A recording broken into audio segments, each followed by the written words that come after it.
Hello viewers, আসসালামু আলাইকুম। আজ আবার চলে এলাম আমার ছোট্ট আদরের মিনি কিচেনে।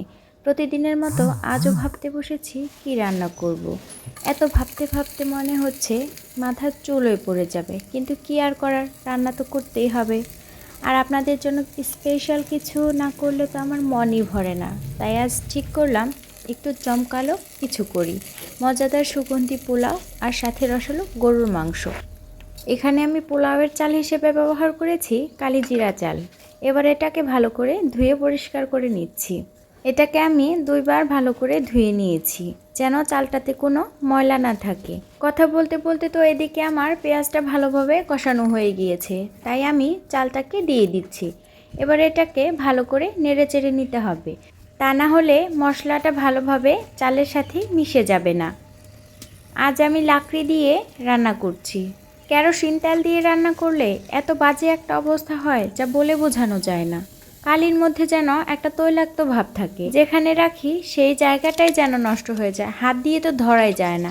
হাতের এমন একটা বাজে অবস্থা হয় যা বলে বোঝানো যাবে না। চালটা কষানো হয়ে গিয়েছিল, তাই দিয়ে দিচ্ছি পরিমাণ মতো পানি। যেহেতু আমি লাকড়ি দিয়ে রান্না করছি, তো আমাকে ভেবেচিন্তেই পানি দিতে হবে, যেন পানিটা বেশি না হয়ে যায়। এতে করে পোলাওটা একদম নরম হয়ে যাবে। ওইদিকে পোলাও রান্না হচ্ছে, আর এদিকে আমি গরুর মাংস রান্নার জন্য সব কিছু রেডি করে নিচ্ছি। ভেবেছিলাম ঈদের দিন আপনাদের জন্য স্পেশাল কিছু রান্না করব, কিন্তু তার করা হলো না। কারণ ছোট বাচ্চা সামলিয়ে এভাবে মিনি কিচেনে রান্না করা এতটা ঝামেলার।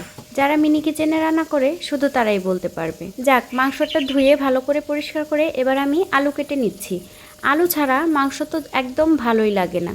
মাংসের সাথে 2-1 পিস আলু যদি থাকে তো 1 প্লেট ভাত অনায়াসে খাওয়া যায়। এখানে আমি ছোট ছোট করে আলু কেটে নিয়েছি। গরুর মাংস রান্না সব কিছু রেডি। এদিকে আমার পোলাওয়ে বলক উঠে গেছে। এত সুন্দর একটা সুগন্ধ বেরিয়েছে, মনে হচ্ছে এর ঘ্রাণেই পাগল হয়ে যায়। কালিজিরা চালের খিচুড়ি বা পোলাও কে কে পছন্দ করেন অবশ্যই কমেন্ট করে জানাবেন। পোলাওটা হচ্ছে, আর আমি এদিকে ভাবলাম মাংসটাকে ভালো করে মাখিয়ে রেখে দিই। অনেকের কাছে শুনি মাখিয়ে মাংস রান্না করলে নাকি বেশ ভালো লাগে।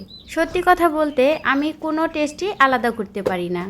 যদি চুলায় কষিয়ে রান্না করা হয়, আমি যে টেস্ট পাই, কষিয়ে রান্না করলেও সেই একই টেস্ট পাই। এবার আপনারা বলুন তো, এই 2 ধরনের রান্নায় 2 ভিন্ন ধরনের টেস্ট আছে কি না। এখানে আমি সমস্ত মশলা দিয়ে ভালো করে মেখে নিচ্ছি।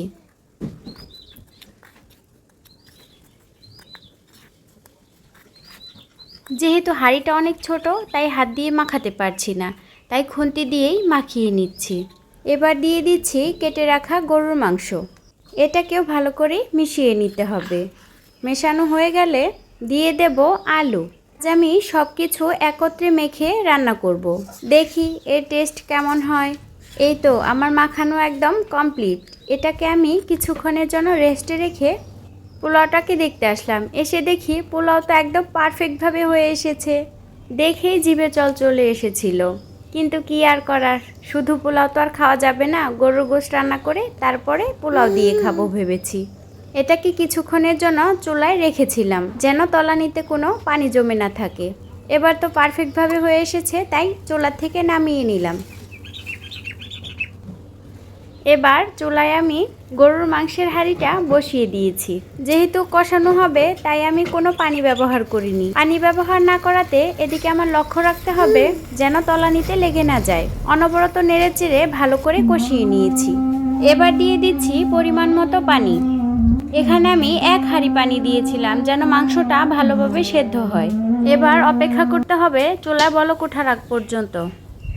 এই তো মাংসে একদম পারফেক্টভাবে বলক উঠে গিয়েছে। মাংস বলক উঠে গেলে এই দৃশ্যটা দেখতে আমার কাছে তো বেশ ভালোই লাগে। রান্না করার সময় বৃষ্টি এসেছিল, তাই পুরো ক্লিপ নিতে পারিনি। এই তো মাংস রান্নাটা একদম পারফেক্টভাবে হয়ে এসেছে। এবার আমি একটি বাটিতে পোলাও এবং মাংস দুটোই সার্ভ করে নেব। তো এই হচ্ছে আমার পোলাও এবং গরুর মাংসের ফুল রেসিপি। আমার এই আজকের স্পেশাল রান্না আপনাদের কাছে কেমন লেগেছে অবশ্যই কমেন্ট করে জানাবেন।